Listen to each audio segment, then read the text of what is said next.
I thought up until very recently, I thought COVID was just like the flu. You know, I didn't Mm, know what the true story of it was. And I was more focused on the shot and the mandates and, you know, how they were targeting kids with the shot. Had my blood, my son's blood, and an elderly relative who got 3 doses of Moderna, that relative's blood. And we sent the blood to Dr. Kevin McCarran. So that's who was just speaking.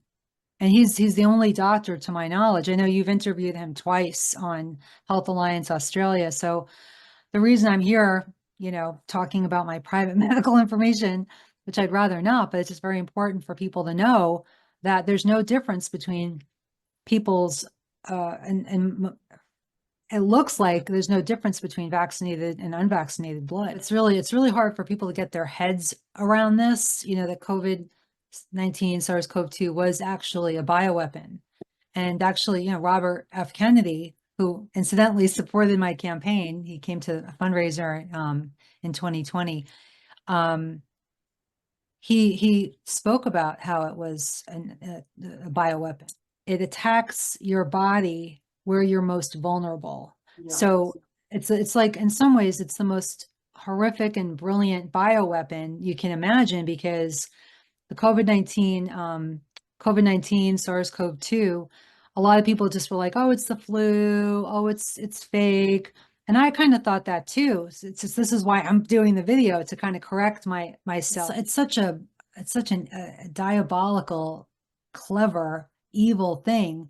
You unleash a bioweapon, a deadly bioweapon on the population that either kills them or slowly kills them or disables them.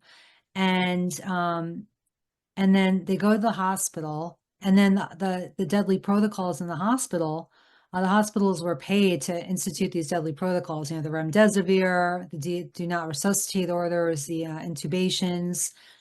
And then tens of thousands of New Yorkers just in the spring of 2020 alone died in the hospital.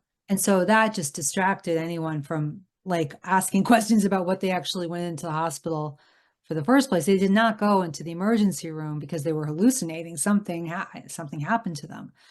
And that those questions we were never asked. And like, why is Dr. Kevin McCarran the only doctor studying these things? Why isn't every other doctors with his qualifications asking questions about these calamari clots coming out of these cadavers? What was most alarming for me, and that was the fact that my son, who's 24, no vax, never had COVID, he's an athlete, and his blood also had microclotting and the fibrilliform. Like medical practitioners, they've never heard of amyloid, prion disease, fibrin. They're just not familiar with it. So, and this is allegedly what wiped out the Neanderthals. It's like, it's terrible. And it's the way I described it to my friend, I was like, imagine the part of your body, right, that's called fibrinogen, right, that clots if you get a bad cut. It's good, right, the good stuff. What the bioweapon does is it turns that good material in your body, the fibrinogen, it turns it into a bioweapon, and it attacks the part of your body where you're, as I said before, where you're most vulnerable.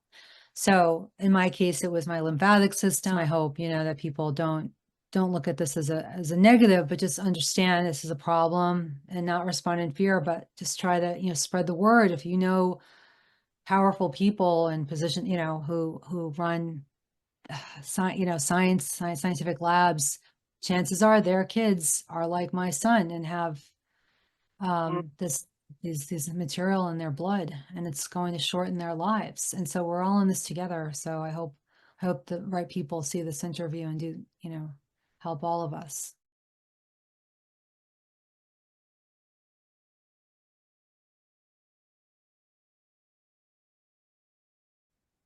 Hello, everyone. Welcome back to Health Alliance Australia's podcast. My name is Jenny Rose Antwerther, and I will be your host today.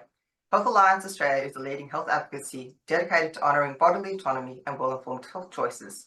Today, we have with us Elizabeth Glass from New York. Elizabeth is a mother. She is a She is a teacher. She has become an activist when 2 of her 4 children were kicked out of school due to the repeal of the religious exemption S 2994A 2371, aka Forced Vaccination Law, a bill sponsored by her state senator. After learning that New York children were receiving deadly HPV shots at school without parental consent, she and others organised throughout the state and challenged the sponsor of S2994. Despite being an unknown and inexperienced political candidate, she scored 34% in the in-person vote in the June 2020 Democratic primary, humiliating the second most powerful politician in Albany and highlighting cracks in the globalist armour. After coming across alarming federal laws in 2020, she continued to remain in activism. So welcome, Elizabeth. And today Yes, we are hi. going to talk about some health issues that Elizabeth has been having. As everyone knows, Elizabeth is unvaxxed. And there's some other blood samples because it's all going to tie into one of our recent interviews with Dr. Kevin McCann on the global amyloidogenic health crisis that affects us all. Basically, 90% of the blood that he has sampled has been tainted with these amyloidogenic peptides. If anyone doesn't know what that is, please go refer to our article on Health Alliance Australia and the video by Kevin McCann. It is very concerning. In essence, the blood supply has been contaminated. So I wanted to introduce Elizabeth. She's actually done some of the testing, and we're going to go through some of these tests and play some of the video from it that she's recorded with Dr. Kevin McCann. And, some of the implications we'll be talking about. Elizabeth's a well-known activist. You can find her on Instagram. She has her own website, elizabethglass.org. And she's also on LinkedIn. So welcome, Elizabeth. Thanks so much for coming today. I know this is a very personal subject, but you've stepped up in this time to put yourself out there, which it isn't easy to do. I imagine great No, cost, yeah. no, it's not. It's not characteristic of me at all to discuss my private health information, but it's very, very important for people to understand. So that's why I'm doing it. Yeah. So, So what made you decide to get this testing done? well, I had a health crisis recently, and I went off of social media because of it. But I kind of have to start from the beginning, you know what I Mm. mean, to kind of talk about it. But I was diagnosed recently with a chronic disorder, and after having a life of no health problems, so it didn't make any sense. So I'm like, what's causing it? So I'm in my 50s now. I had no health problems as a child, but in 1987, when I was a teenager, I grew up in New York, and I went to college in Buffalo, New York, and I was home visiting family for the Thanksgiving Day holiday. And this was this was my 15 minutes of unwanted fame, unfortunately. See, I was here. I printed out an old Daily News. 8 on West Side hurt by stolen vehicle. So it was allegedly a police chase. And I was walking on the sidewalk in the Upper West Side of Manhattan with 5 friends. And I heard the noise and I turned around and a car was coming at me really quickly. And it's kind of a graphic story, but the nature of the injuries are important for you to understand why I am here today. So I have to kind of tell the whole story. So the car hit me and I nearly died, and I had 2 compound femur fractures. Compound means that the bone comes out of the skin. And I nearly, so my thigh bones, I had it's a terrible injury. And I almost lost my left leg at the knee. And so I had peroneal nerve damage. And to this day, I can't move my foot that much. And so I had 6 operations and a 7th operation in the 1990s. I had 6 operations, excuse me, in the 80s and another one in the 1990s. And one of the repercussions was I was fit with, I had to wear a leg brace, which is an AFO, ankle foot orthotic, because I had limited movement of my left foot. So that happened, and but the thing, I was really very stubborn, and so I just went on with my life. I was very dedicated to just going on with my life, as I had planned to do. So I finished college in 4 years, and I traveled, had a career, and got married. I had 4 kids. I actually had 4 home births. Um, Wow. and then, yeah, yeah. And so if you have a home birth, that means you have you have to be cleared to have a home birth. So I had no health conditions except for, excuse me, these problems with my legs. And so yeah, so that's basically, and then in 2020, that's when the political thing happened. The one thing about me is that one of my 4 kids is on the autism spectrum.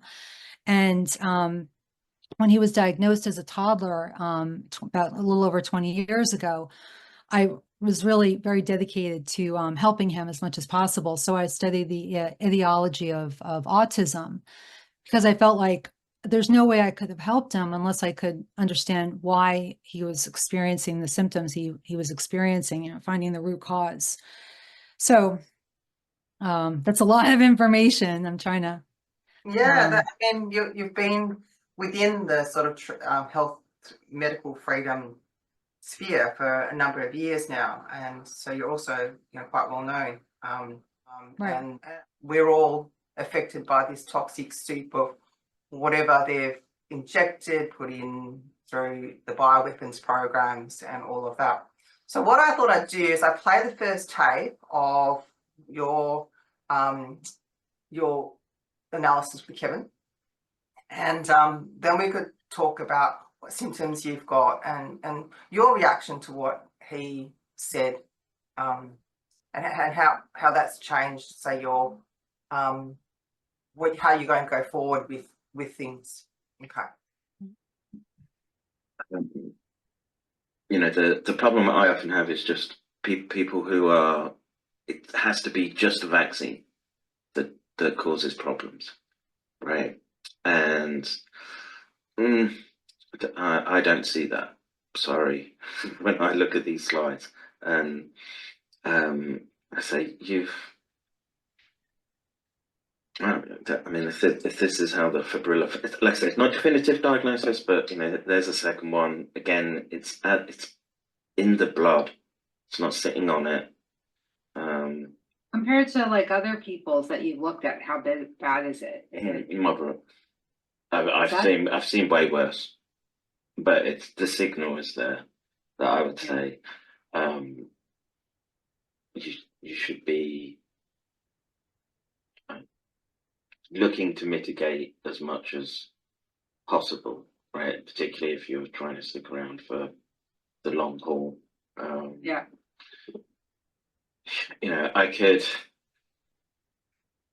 I could go and do more tests to run the Oh, it's other, okay. but it's such a leap in price. And No, it's okay. I just wanted to, this is what I kind of suspected, so okay, it's not a surprise. What's that? it's the same. Maybe is it, why are they curly like those calamari? I don't know. Like it's that you definitely it's more sort of rigid form, and like it's taking up 5-flavin though, and I know it'll autofluoresce. See it. Yeah. It just may be the forms you take, right? You see, you can see it sort of embedded in where the Yeah. heme has come out and it turns black.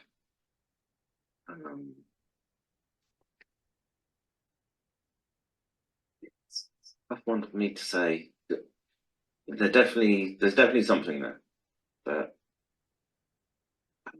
I would just use this as sort of confirmation of what you were I suspect, yeah. suspected. And there's somewhat confirmation. Well, the micro clotting is there, right? That's for sure. And that's indicative of the micro.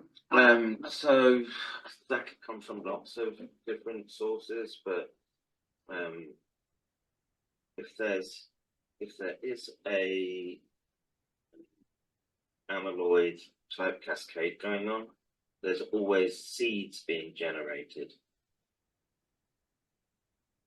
Oh, And it's a case of how quickly is the body getting rid of it. yeah. We know that there's a sustained increase in all-cause mortality, and what does this play into? And see, that one didn't take up as avidly.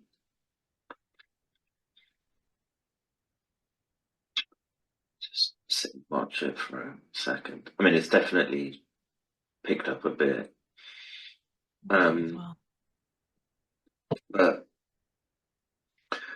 if you basically think of it as just being sort of in a chronically starved oxygen state, right? Because those little dots are taking up space where your red blood cells should be carrying oxygen. And if you've got sort of larger fibrrilliforms, I can't definitively say that of this type though. But yeah, I mean, it's sort of resolving itself somewhat under the dye.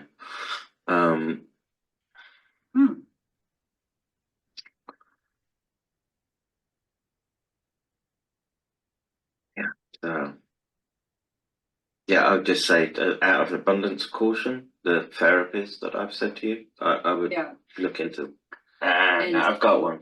There you go. Is it? Right there. That looks more like I would expect. Yeah. Well, anyways, before jumping to conclusions.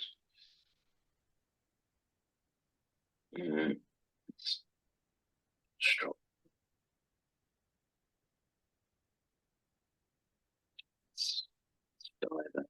Carry on. Now, this looks more akin to what I'm used to seeing. So that's fibrin? I would say so, yes. Yeah.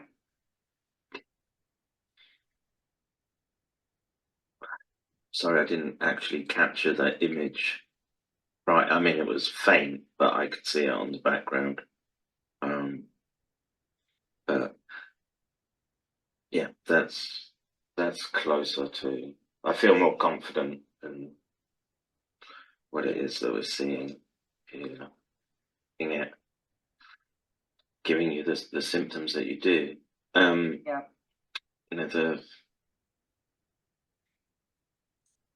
The good news is I've seen way worse. I don't mean it's a lot. It's just so sad, the whole aggregate situation, and it's bad.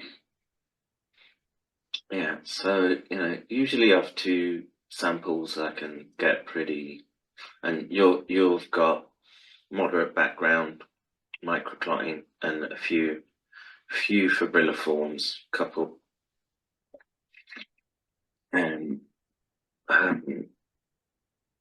the problem I often have is just people who are. It has to be just a vaccine that causes problems, right? And Okay. So we're back. I love how Kevin says, he's seen way worse.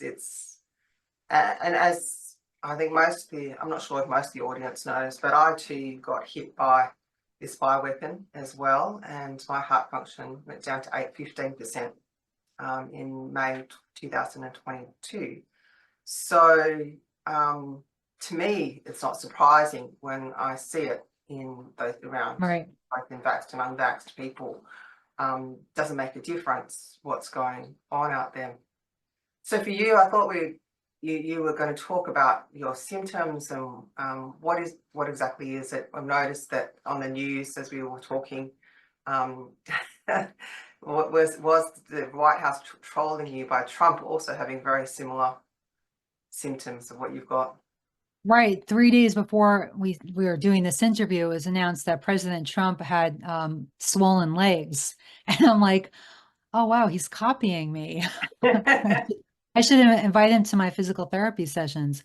So as I said before, I was in this catastrophic near-death accident or incident. And but I survived and I went on. And so when COVID hit in March of 2020, I was like right in the center of the thick of it in Manhattan. And when you are a political candidate and you want to get your name on the ballot, you have to go up to strangers and collect signatures. So there we were. I'm kind of condensing the story. So we were there in March 2020, right in the thick of it. And I thought up until very recently, I thought COVID was just like the flu. I didn't know what the true story of it was. And I was more focused on the shot and the mandates and how they were targeting kids with the shot, which was just so in March of 2020, we were out collecting signatures from strangers and in Manhattan. And a lot of I never told anyone this story because when people came down with symptoms in New York City, they went to the hospital. Most of them had problems with their lungs, with breathing problems. I never had that symptom, so I didn't think I had COVID. But I was, we collected signatures, got my name on the ballot, and as soon as we were done, I got home and I collapsed, and I had the weirdest symptoms.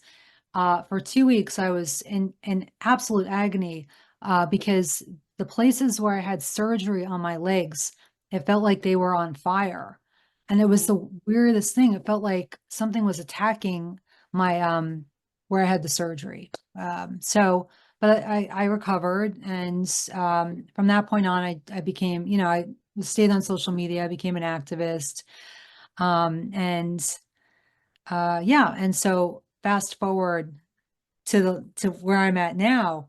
So gradually over the years, it's kind of embarrassing, but yeah, I don't know if you've ever seen the Willy Wonka movie, that blueberry girl, Violet. She starts going like this very slowly over time. I started gaining weight and I was like, oh my God. And finally, I think it was 2023, I said, I got to start. And for me, as someone with a limb difference, it's called, I'm not an amputee, but I have a limb difference. When you think of someone who's wearing a prosthetic who's really overweight, it causes a lot of problems. So for me, being overweight was it was a problem. Also, my leg wouldn't fit in the leg brace. So I was like, oh God. So I worked out a lot and then the brace fit. And then a couple of weeks ago, this is why I went off social media. I got a leg infection from working out a lot. And I was like, oh my God, it was so bad. And so I went off social media and I went to the doctor, and the doctor diagnosed me with what's called lymphedema, Lymphedema. And lymphedema, for those who don't know, your lymphatic system it goes throughout your body, and it's kind of like the little toilet system in your body. It gets rid of toxins in your body. And so whenever you get surgery, from my understanding, it often causes problems with your lymphatic system. But so I was like, why did I get diagnosed with lymphedema in 2024, 2025 when I had this injury in 1987? It didn't make any sense. Like what happened? And that's why I had my blood, my son's blood, and an elderly relative who got 3 doses of Moderna, that relative's blood, and we sent the blood to Dr. Kevin McCarran. So that's who was just speaking. And he's the only doctor, to my knowledge. I know you've interviewed him twice on Health Alliance Australia. So the reason I'm here, talking about my private medical information, which I'd rather not, but it's just very important for people to know that there's no difference between people's and it looks like there's no difference between vaccinated and unvaccinated blood. It's just really a matter of how quickly one can remove this from the body. And in some ways, I guess that's where a certain advantage can come from someone that is unvaccinated, is that they may not be continuously producing it, but then they're also exposed to it within the environment. And of course, you know, they're still going to suffer the consequences. I mean, the end result is we want to be healthy. Right. And I know that they've all stopped all, in America anyway, they've stopped all research on anything related to COVID because it came up in some list somewhere. So now we do actually have to rely on what private researchers are doing and what people would call anecdotal, I guess, things of how Right. people are improving their health using alternative health methods and natural healing, which will hopefully come back, and you know, within a year you'll go back, do the test again, you'll be like, yeah, you know, my blood looks much better, which is Yeah. the best thing that we can do at the moment, really. Yeah. And of course all the symptoms going away. But it certainly is quite daunting, isn't it? The whole, I mean, do you think you felt better or worse after you saw the blood? Oh, well, for me, just knowing, like with my son, when he was diagnosed with autism, ascertaining the root cause of his autism, that's the only way I could effectively help him. And I was able to help him quite a lot. Same thing with the lymphedema. Like, why do I have this chronic, you know, lifelong, it's not fatal, but it's a chronic condition. And, like, why now? Like, what happened? Nothing, there's no, you know, I've never had any, medical condition before. So, and just from talking to you and watching Health Alliance Australia's interviews with Dr. McCarran, I was just very aware that this is probably it. Oh, and the big thing was the symptoms after when I was in Manhattan in March of 2020, just being right in there. It seems like because what it is those pictures that you showed of me talking to Dr. McCarran of the blood, it's the amyloid, it's it attacks your body where you're most vulnerable. Yeah. So it's like, in some ways, it's the most horrific and brilliant bioweapon you can imagine, because the COVID-19, SARS-CoV-2, a lot of people just were like, oh, it's the flu, oh, it's fake. And I kind of thought that too. It's just, this is why I'm doing the video, to kind of correct myself, if I, you know, ever said that, because a lot of people, you know, are suffering with these symptoms. So what it is it attacks the part of your body that you're most vulnerable. So that looks different for everyone. So Yeah. and so you I guess just for you, it was your legs. For me, it's my heart. And even with Kevin, you know, he had a recent episode where it was his lungs. So he had right, a embolism. All of us in their 50s we're previously very healthy. right, And of course, you know, it can trigger cancers, and depending on what the person's weakness is, and none of it's going to right, ever be traced back to the bioweapon, apart from the fact that, you know, there's going to be an incredible amount of excess death. And if people aren't right. aware of what's going on in their bodies, they're not going to take proactive stance to do something about it. So, No, right. I mean, Kevin was talking a few things that to you about what people were doing, and I'm thinking you've done some research into what he suggested. Yeah, I don't want to really comment on, because I don't have a medical background, and I'm still considering options right now Yeah. for me. So what was most alarming for me, and that was the fact that my son, who's 24, no vax, never had COVID, he's an athlete, and his blood also had microclotting and the fibrilliform, which could potentially, you know, that for those who don't know, we should probably talk about the calamari clots too. Do you know what I mean? So people, Yeah, you know, kind of make the connect, you know. So he also had it in his blood, which was very upsetting to see. I was not expecting that. I just assumed his blood would be clean because he has no health, no health problems. And when I saw that in his blood, it was very disturbing. So I'm also talking to, just for parents, there's a very high likelihood that, especially if your kid's jabbed, I mean, so, trying to help Kevin support his work to find a cure, find ways to help people who have these symptoms to Yeah, so the ascertain. testing you did, just so that everyone knows, people can do this testing anywhere in the world. You just basically order some of these lab supplies Yeah. online, and then you take a drop of blood, quite a lot of drop of bloods, and put it on a screen, and then you post it off to Kevin, where he's able to analyze that.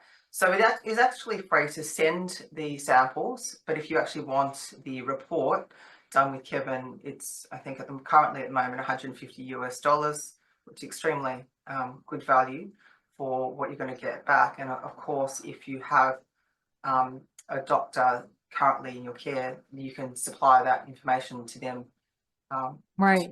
to assist them perhaps in helping you with a treatment plan or some sort of protocol, or if you're doing your own health changes, it'll give you some sort of measure of how things are going. But I thought maybe, which one would you like to? I thought we'd play another one of the recordings. Did you want to do the elderly relative one? Oh, sure. So people We'll do could that say, one first. We'll leave your sons for last.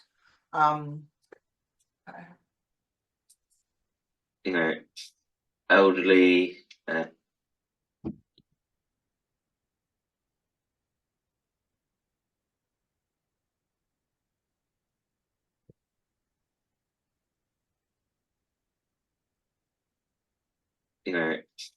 Elderly, but you can see the dark clots around the fibrillariform.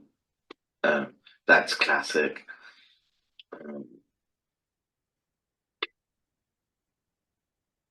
How many vaccines did you say he had? 3. Before I go bananas with the image. Yeah, it's not the biggest I've seen, but the aggregations around it as well. It's just that's a clotting mechanism gone wrong.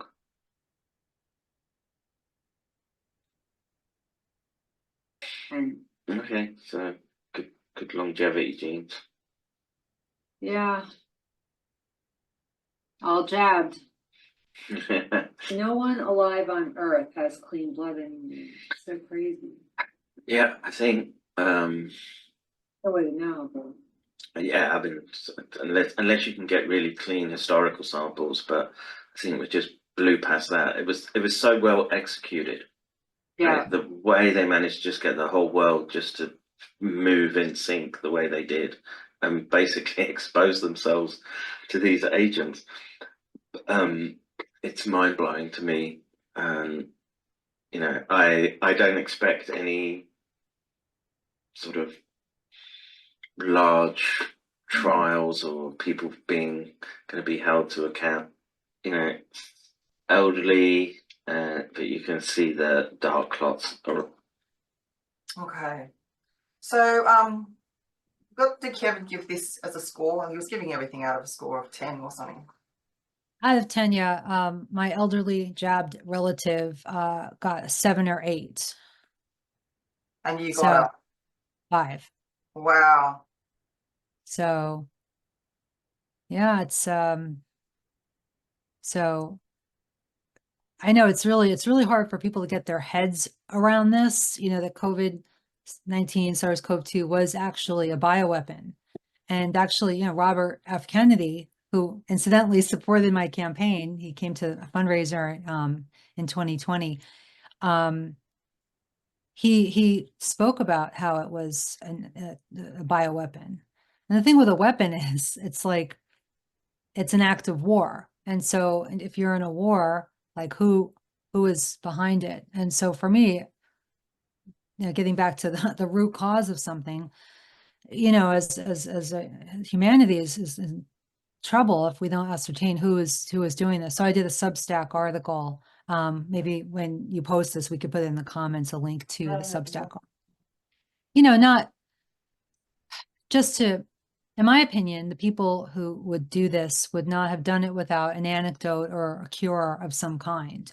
And so that's my goal, is just to help people, Unless they're just that crazy, What's that? Unless they're just that crazy that they thought they had an antidote. I think that was what Professor Boyle, when I interviewed him, Right. people want to go and watch that video. He was the one who wrote the Bioweapons Act in America that makes it actually illegal to do bioweapons research on US soil, which is why they outsourced it overseas. Right. And unfortunately, he passed away earlier this year. But in the interview that I did with him, he believed that they thought the antidote was remdesivir, which was quite hilarious. Remdesivir? Yeah, that's what he believed that they thought the antidote was. Yeah. Of course, there is all sorts of theories. We still are at a very theoretical level because we're working pretty much backwards in terms of looking at, like, even this sort of research is what we could have done this, 5 years ago. Right. And we are running way behind. Like, if you had known this all this time ago, we would be a little bit more ahead. So with what's happened, I'll just want to talk about the blood analysis. A lot of people do get blood analysis. They're called live blood analysis. And it's different from this particular analysis because with the live blood analysis that people go to their naturopaths to get, it's not, you'll still be able to see inflammation and different things, but it's still not as in-depth as this particular microscope. And what Kevin does that's particularly different is he uses staining, which is what he's testing for is protein misfolding. And so you've got the fibrin, and the fibrin is there to clot your blood. And when this protein misfolding happens, it clots it wrong and creates this, what you were describing before as calamari clots, that if it keeps on progressing, it stacks on itself, joins up, and the longer it becomes, it basically starves the body of oxygen, because your body needs to have free-flowing blood in order to deliver oxygen to it. And then this is where we're experiencing a lot of the sudden deaths as well. And they're pulling out these calamari clots. No, we don't really know how much of that is also forming post-mortem, but I know that I have got a friend who's got an unjabbed daughter who is in hospital. She's seeing both jabbed and unjabbed children being admitted to hospital. They're not talking about it. And she's been there for 3 years, very, very sick. She can't eat, she can't defecate, tubes in, tubes out. And they've also pulled out these clots out of her when they were doing blood tests. She sent me a photo of it. I've got it. It's horrific. I mean, it's they do know that it's happening, because when they're taking bloods, they're able to see these clots form. And I think some simple ways that I think Kevin has done is that they've taken samples of blood of people and they just sit around for 24 hours, and you can see it all aggregate as well into this sort of rubbery.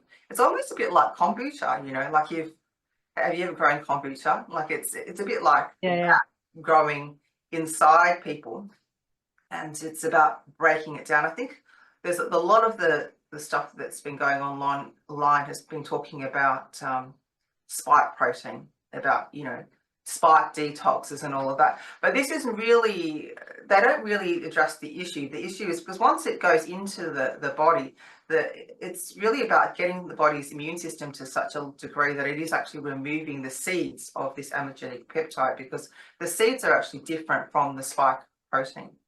The spike protein carries the instruction to the cell that makes this, cascade. This is my understanding of it. And therefore, once that sets off, which is why you didn't notice that you're sick after a while, it just sets off like a domino effect. And until you've, Right. it's about how fast your body can clear it, so you're symptom free.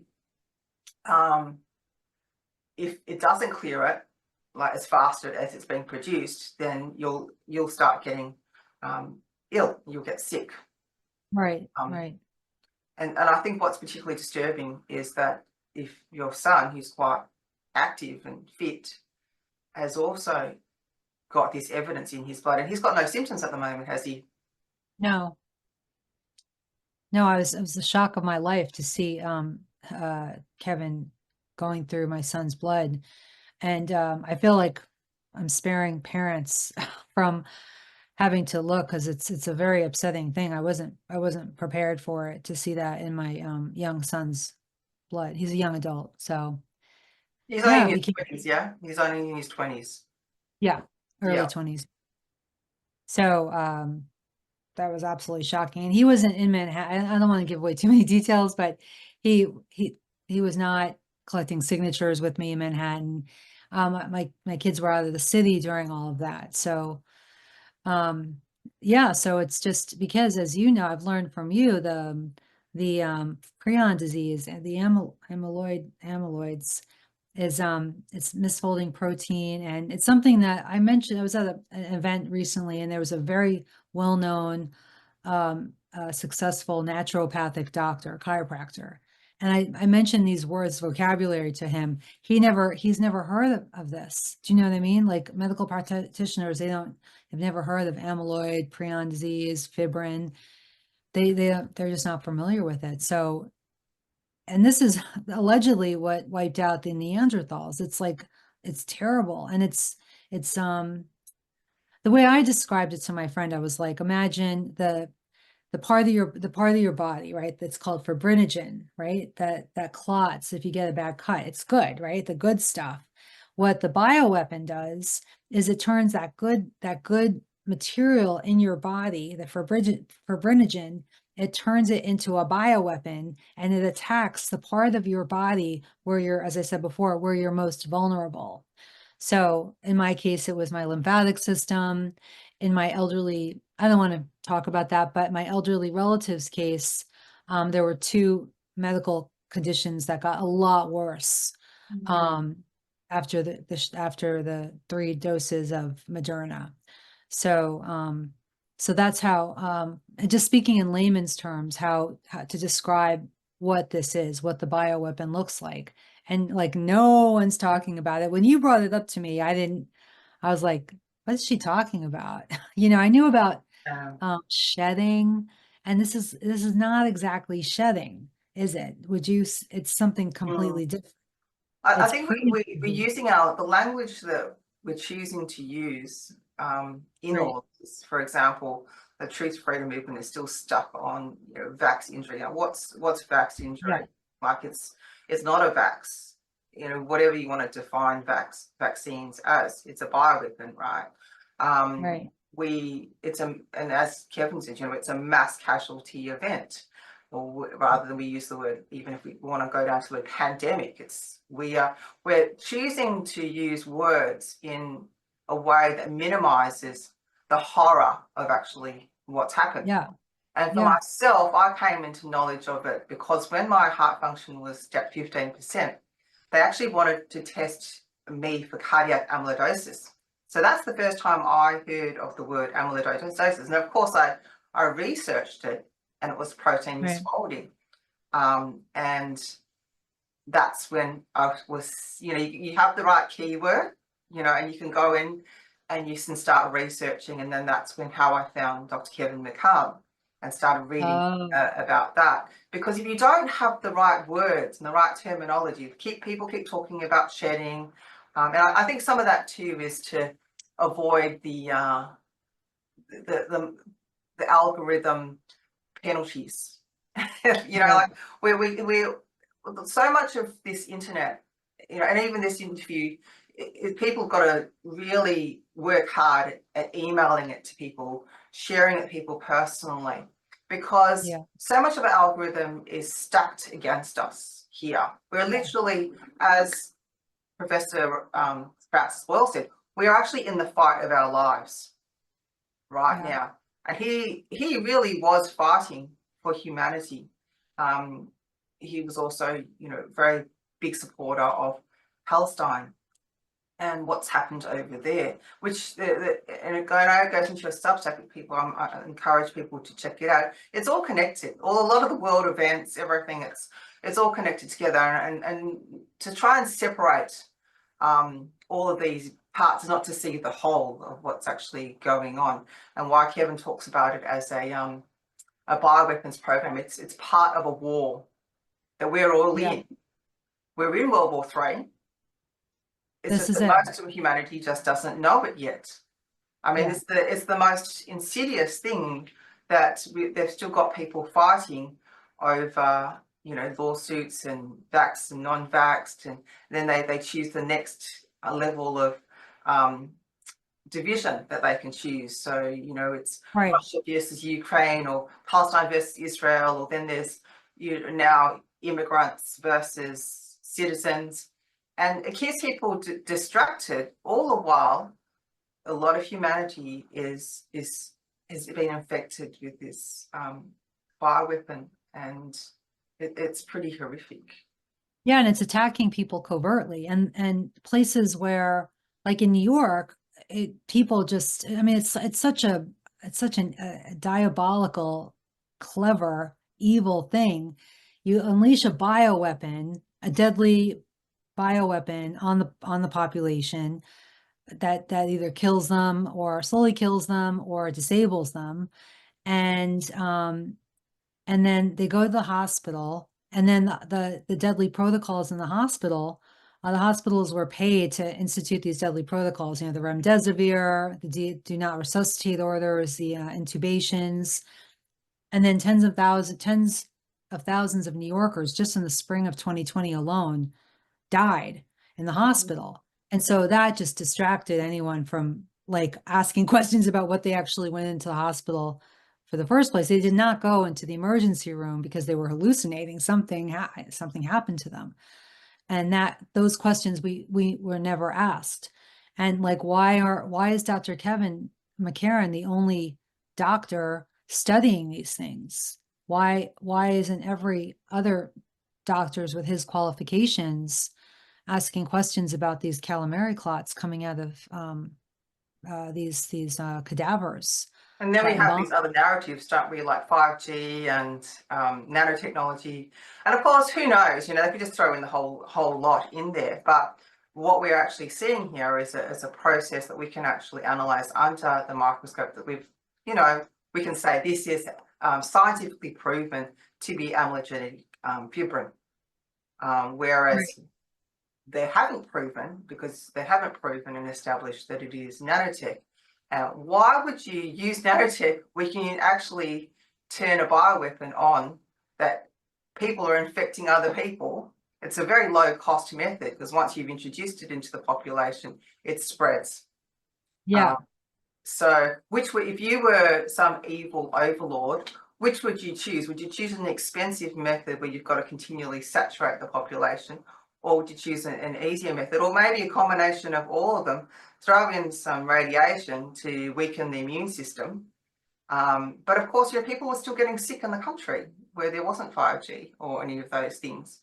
So it's, and there was something in 2020 which also alerted me to something being wrong, which was called silent hypoxia, where people's oxygen levels would drop very, very low. So they'd be like, at say, you know, 60% or whatever, and they'd still be talking to you, and then they'd suddenly just, you know, they should be dead at this point, and they just suddenly they either would continue and they might get better, or they drop dead.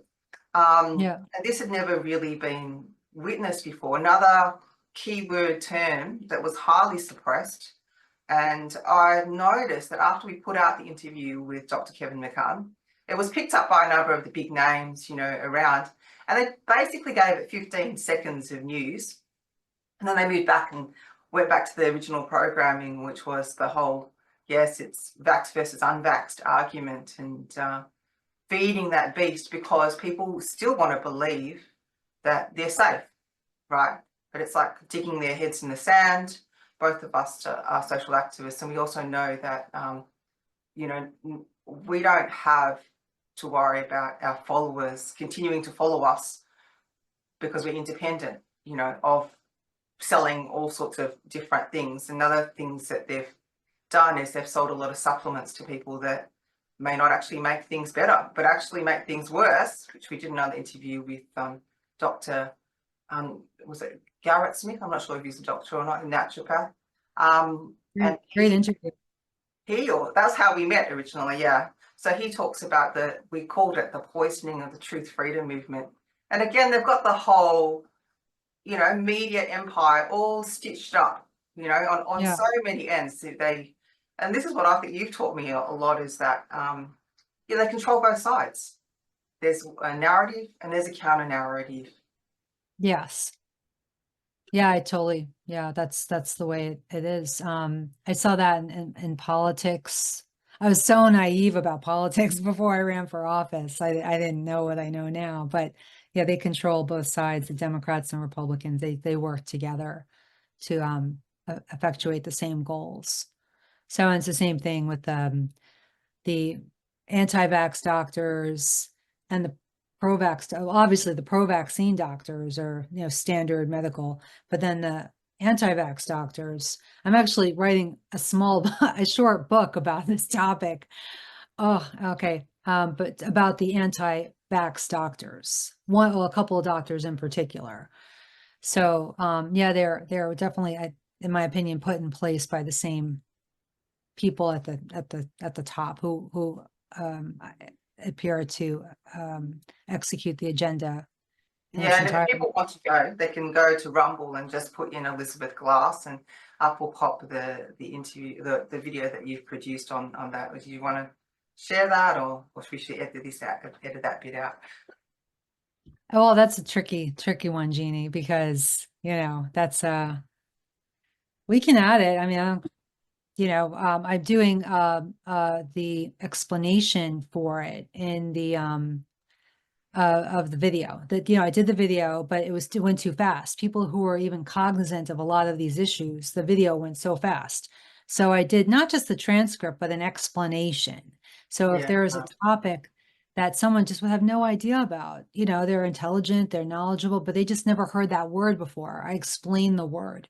And also it's a way for people to read instead of watching a video, to read the story. And it's basically about, just like you said, the poisoning of the vax truth movement, because yeah, they're promoting a lot of like just really simple stuff, like this stuff called Shilajit.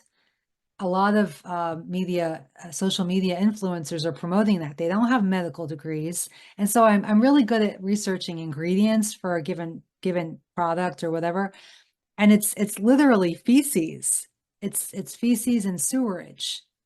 I'm not making that up. You can look it up yourself. It's so gross. I'm like, why are so a lot, that's just one example of many that are problematic, that some of the alternative medical freedom social influencers are promoting. So just because someone is like anti-vax, it's not like once you wake up to the vaccine agenda, a lot of people think, oh, vaccines are bad, so people who are against the vaccines are good.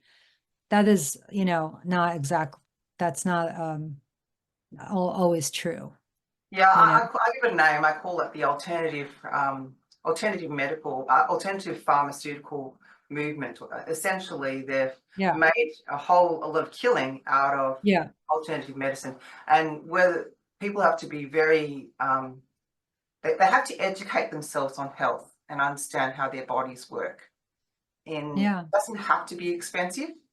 And certainly, if you do need help, you do need the right person that yeah, you can trust, that is giving results that are not just symptom relief, because within that time you can relieve symptoms by various means, and you can feel as though you're making an improvement when essentially the root cause has not been addressed, which is what we've been discussing today. Is you've gone into the root cause, and I really appreciate that you put these out there, because I think sometimes when people just hear doctors, they just think, oh, maybe they're just shilling whatever product that they're selling.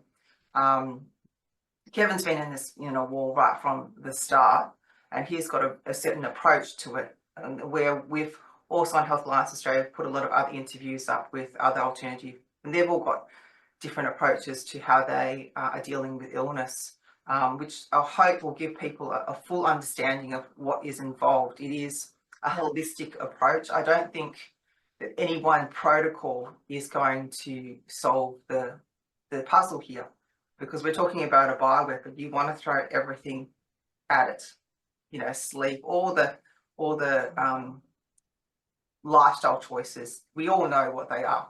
I mean, I think hydration, all of those things. We at this day and age, I don't know if we should have to list them off, but the interviews are all there to jog people's memory, because I think sometimes we're living in this time of an unhealthy population. It's easy to forget what is actually a healthy lifestyle, because you're healthier than the next person, but you're really not healthy at all in terms of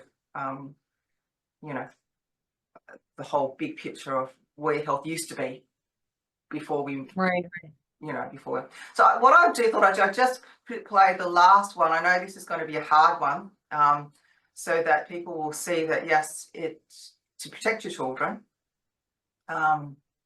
And right, and I'm completely at a loss for how to protect my son, and because like I'm doing certain things which I won't go into here because I don't want to give advice, but I can't necessarily. It's not as easy with him, So that's why I'm hoping that someone out there will do the right thing, read my Substack, and do the right thing, and shake down the people who did this for an antidote, cure, or any way to help. And also reach out to us if you've had success with whatever you're doing. I think we're all a bit of our own human experiment here, myself as well. Yeah, so I've gone up to like 40%. My last reading, which was last year, I expect to be fully recovered. So, I'm documenting a lot of things that I'm doing as well. Amazing. But all of us are literally, we don't know, right? This has never happened in human history before. And of course, it also ties into the fact that we're seeing more stillbirths and miscarriages as well. So, it comes into the whole depopulation thing as well, which is also lovely. And sometimes I'm going to notice when you're talking to Kevin, it's almost like, we have to develop some sort of sense of humor about how dark it is. I mean, some days I just try and forget what I know. Like it's, you know what I mean? Like you try and it, and then it's like, okay, I better get serious today. So I know I said Kevin was looking at my he was analyzing these structures in my blood cells that could potentially kill me. And then he said how common it was. And I said, I was like, oh yeah, you have this material in your blood that could potentially kill you, but don't worry, 90% of the population does too. I was like, that's not exactly a heartwarming observation, but he's the only person who's studied these calamari clots and gone public with his research. So unless someone else has studied the calamari clots, they don't know what they're talking about. So when he says the blood supply is tainted, it's very. How long do you have to?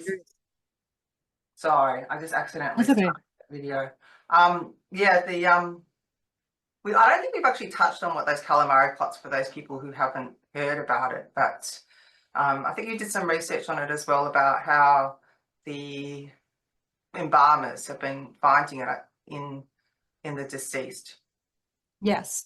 And we're assuming that, like, I think the narrative within the alternative or the media is that, okay, we're assuming that these are all coming from vaccinated people, but we don't know that's true, right? Of course, now with what we're seeing here, anecdotally would suggest that there's not true, perhaps more in higher numbers, but certainly we can't say zero.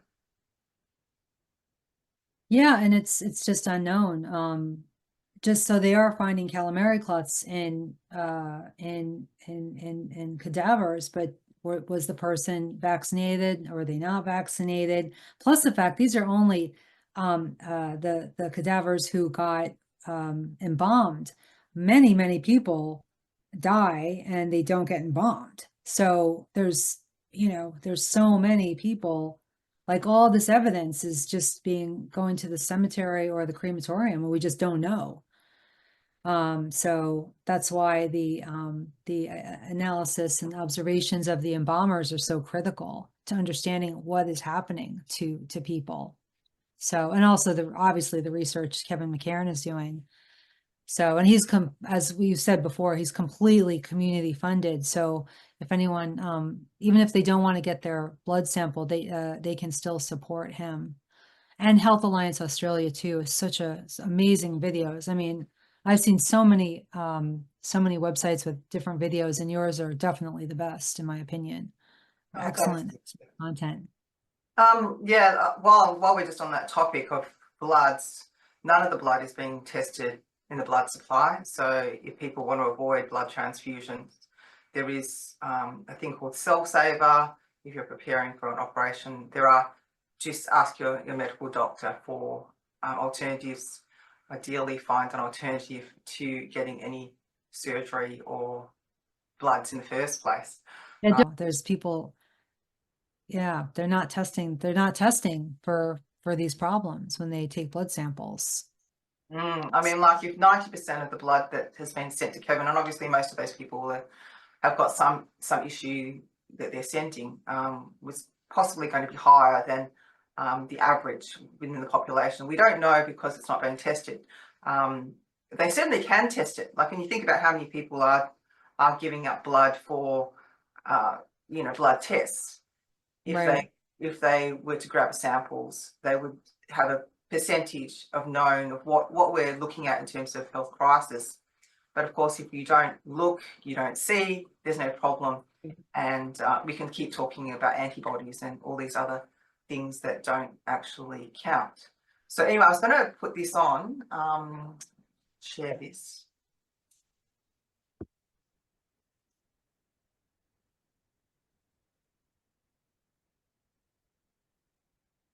Yeah.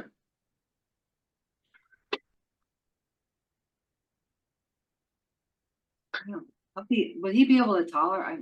How long do you have to sit there for the treatment? It's about an hour. Okay.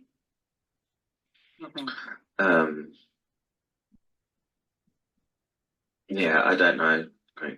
If he could sit there for an hour. I don't know, like the novelty of it might be enough to keep him. Might be able to. He knows that if someone comes after it, he knows that if someone, wants to vaccinate him, that they're trying to kill him. And he has like the mental level of like an 8-year-old, so he's not, and he's verbal, but very kind of speech delayed. He can play with toys still. You know what I mean? There's another one.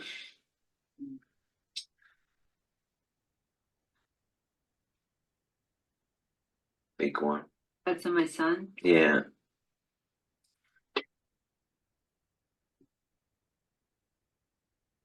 Okay. I'm sorry to play that. I thought No, it's good for the audience to see proof of what has been found. I wish I had samples from like 2019 of our blood so we could do a comparison. And from my understanding, different people have said that.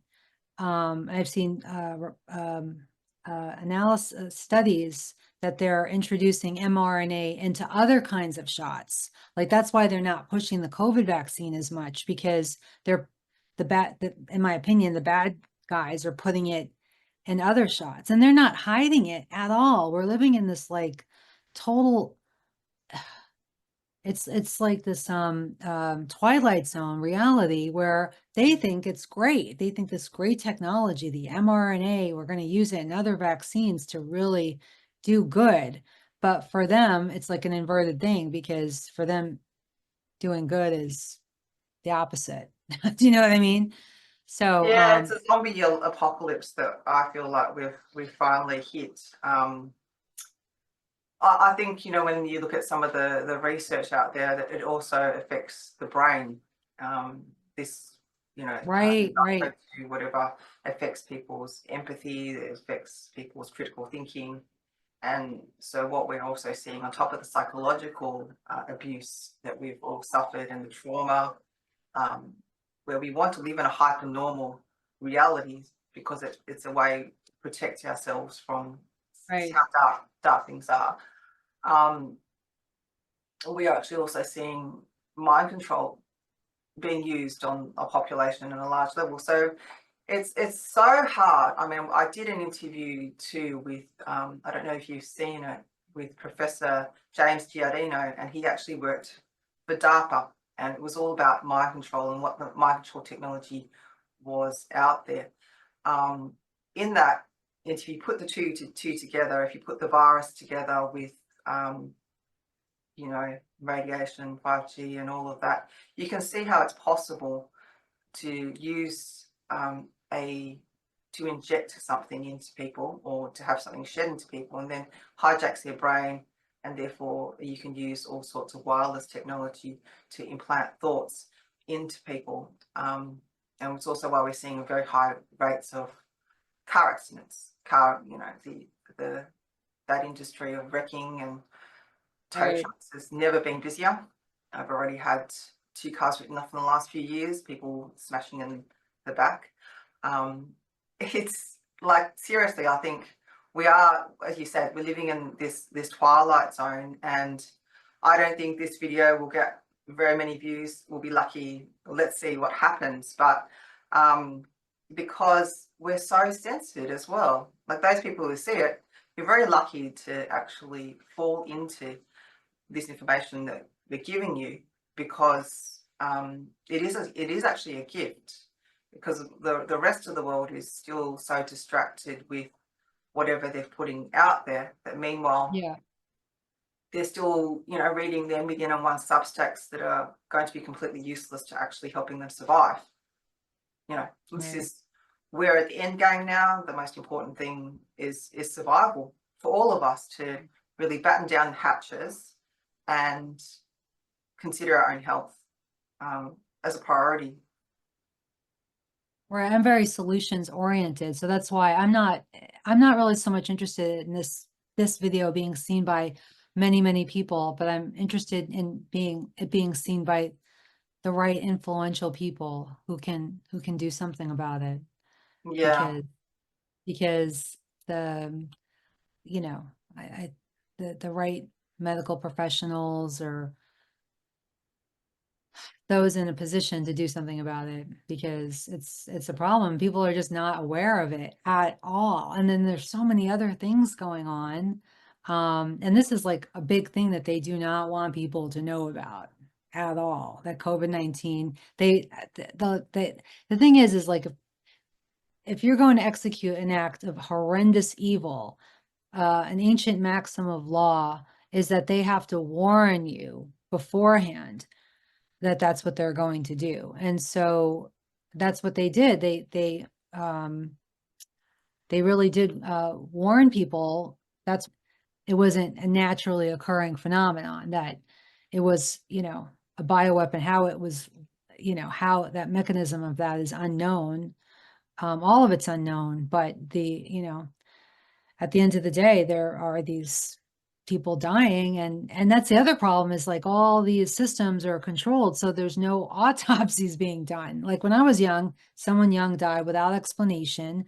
They would do an autopsy to ascertain the cause of death, and they're just not doing that anymore. And if people doubt it, they can just go, I did a post on this. I just researched the local funeral homes, and they have obituaries there, and there was so many older people dying, but then there are also extraordinary numbers of young people just dying without explanation. No explanation given. Very young people, 20, you know. And so that's it's very sad. And it's also, you know, I don't want to bring people down. I think having a good mental attitude is so important, and having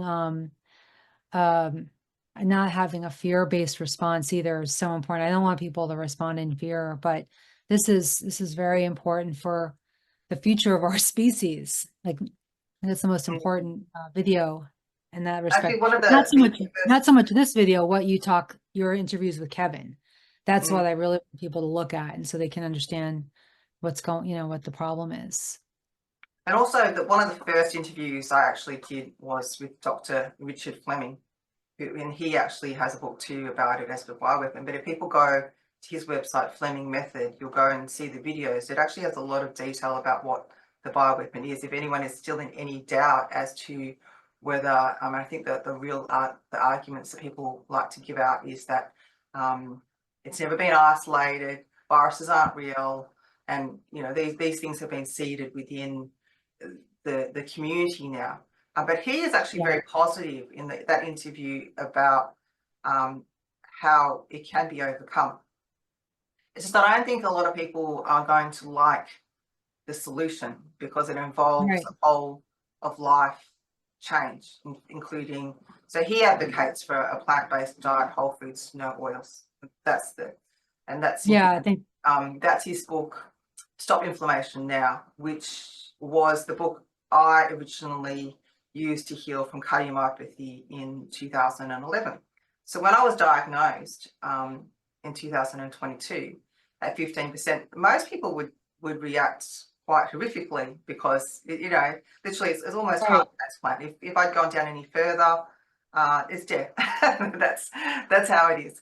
But I was quite positive with this because I'd done it before, although my heart function had never dropped that low. I just got a copy of his book again and reread it and thought, oh, I missed a whole lot of it.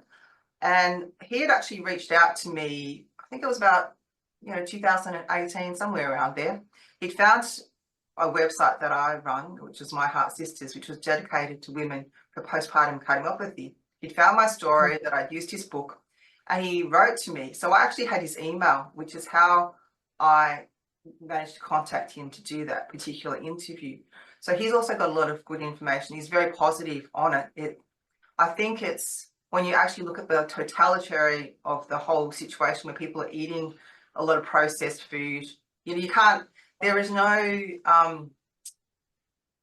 there's really no margin for error anymore. I mean, I think people have to understand what's involved in recovery, that it's not taking just a few supplements, and if you are taking supplements, to take the right ones. So with him, he recommended full flush niacin as well against amyloids. So again, do the research. Kevin has put out certain things in that interview people can watch. Towards the end of the interview, the last one we did, he does talk about therapies that used. Again, they're all experimental at this point, because even if people are going to do these therapies and have cleaned their blood, for how long, we don't know how long that lasts for. We don't know what the long-term effects of that therapy is, not to mention the ramifications, because we're all in unknown territory right now. But again, Elizabeth, I totally agree with you. Let's stay positive about it, and the fact that we've found our way to each other, and therefore we're all in a way working towards a solution. And I think our voices do count, that we are able to put this out there for people to and the right people to see this and take some. We need science. We actually do need science to what's going on. As much as we can rely on natural health, this problem is also far bigger than just that. I would simply never like to go see a doctor ever again in my life. And yeah, so this will be put out. Elizabeth and I are both on LinkedIn as well. And you can follow her on Instagram. Is there anything else you wanted to add? Oh, well, yeah, just I haven't been as active on social media because of the infection, but I got rid of the infection, and so now I want to return to posting more regularly. But I really want to focus on solutions at this point. So it's tricky because there's a very challenging situation in the world right now, especially but I'm still going to comment here and there. So, and I'm on Substack and elizabethglass.org. I just has links to my social media there. So, yeah, but it's also like when I was 18, you know, just starting off my life, and then my lower half of my body was nearly destroyed. And I recovered. Usually something like that will destroy someone, but I recovered because my mind got very, very strong. I was very, very focused on the goal. And so just people, I think what's happening now, the humanity, they're trying to destroy us and our mental, where we're at mentally. And I just think, I hope people can get built up and not be brought down from this interview. You know, that's my hope, you know, that people don't look at this as a negative, but just understand this is a problem and not respond in fear, but just try to, you know, spread the word. If you know powerful people and position, you know, who run scientific labs, chances are their kids are like my son and have these material in their blood, and it's going to shorten their lives. And so we're all in this together. So I hope the right people see this interview and do, you know, help all of us. Yeah, I mean, yes, it affects everyone, even the people who Yeah. thought that they were safe. So we will post and put the links of this podcast in the description on YouTube, Rumble, YouTube. I'm not sure we'll get this on YouTube, but we'll see what we can edit. Yeah. We'll do, and it's also on our website, healthallianceaustralia.org. In closing, I also wanted to remind people to check out our other podcasts, which also feature alternative health practitioners, in particular the one with Kevin McCann. But you'll also find very positive ones there. This is what we've been focused on, is solutions. And if you want to reach out to us, if you have something to share, do come and send us an email at Health Alliance Australia, or go through our LinkedIn channel. You can find me on LinkedIn if you want to private message me there as well. So Health Alliance Australia is opposed to harmful health measures, laws, mandates, and provides educational content. Please distribute all of this. We're heavily censored. You can just email, message to your friends. If you do want to get a sample, this is the last thing I was going to say, sent to Kevin, I'm going to put the link in the description. It is at Synaptic Labs. I'll put that in the description of how you can get a sample to Dr. Kevin McCann. If you wish to support our work, you can do so by visiting the donate page on healthallianceaustralia.org and join our free mailing list. Thanks everyone for watching. Thanks for your time. And thank you, Elizabeth, for sharing your story. It's a very powerful testimony. The fact that we've put these 3 blood samples out there for people to see the seriousness of what we're actually facing as humanity, but also there's a lot of hope too, that we've come full circle. I'm, you know, fully on my way to recovery after hitting 15%. I also have a blog myself as well, uncensoredwisdom.com, where I sort of discuss what I have been doing in a more informal way. I think with Health Alliance Australia, we kind of stick to the very medical side of things, and it's really Right. you've been able to share these recordings with us and your experience, because it's a powerful testimony to anyone still doubting that we're in the war and we are in the fight of our lives. But you know, when you're back to the war, you're gonna come out stronger. And I did see someone who was posting yesterday about various methods people can use to strengthen their minds, like meditation, prayer, going out into nature, making sure you're doing these positive things, and not neglect not just focus on the body, but actually focus on your mental health, which I think all of us have to do at this point in time, because I mean, it's literally the crazy. I don't even know how else to say it, right? Like, yeah. It's definitely a war between the ears, for sure. You know, World War III is between our ears, so it's a war of the mind. So, and it's great. You've got the infection under control, and I think you've got everything in place. yeah, I've totally changed. Personally, I've totally changed my, you know, the weight that I gained, I lost. but it's my son. Like I can't do the things that I'm doing to improve my health and maintain and not, control the swelling of my legs. For him, I don't know what to do because he's got this stuff in his blood. I mean, I have it in my blood too. Okay, but my son has it in his blood, and as a mother, I don't know how to help him. So, and that's why I'm doing this interview, and I thank you, Jeannie, for all your work, because I would Yeah. never have known this without your information, without your, all your good work. So, Yeah. That's and so I mean, I think we will find the answers, Elizabeth. I mean, I think. yeah, he's not vaccinated. I have friends who get their kids got the COVID vaccine. I can't imagine what their blood looks like.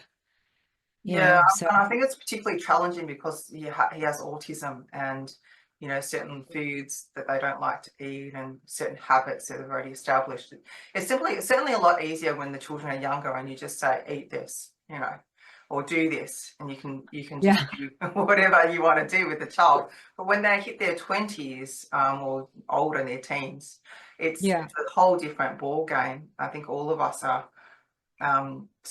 A lot of people and that age is also a danger age. They actually don't see the risk. That's how the brain is particularly wired. So you can't even convince them, hey, look, this is a problem, you need to do X, Y, and Z. It's certainly something that for the older mind is able to absorb. right. Whereas with the younger, and of course he's got no symptoms as well, and it's I think Right. it's very similar to a lot of parents out there. They it'll only really hit them when their child's in hospital, and you really want to avoid hospital, especially Right. if you've got a child that is under 18, because once you enter that system, you lose total control because they can use child protection against you. So a lot of the things that you might want to try and might want to do, you will not be able to do. And this is the situation that I have a friend under right now, is once she's entered the hospital system, she's now subject to everything they're forcing upon her child. And of course, they've weaponized child protection, weaponized the silence of it all. And why you don't hear about these parents with children No. who've got injuries from the bioweapon is because they've actually been able to silence them completely, because under the threat of losing custody. So I urge parents out there, you've got younger children, especially under 18, be really proactive with their health in ways that you might never have been before, because that way you'll avoid, let's hope, you'll give your best chance of avoiding any hospitalization. Right. Yeah. And they'll give them a But better sometimes, start. yeah. Okay. Anyway, thanks everyone for watching. We'll round it up there. Thanks, Elizabeth, again. Okay. Bye. Thank you so much, Katie. Bye.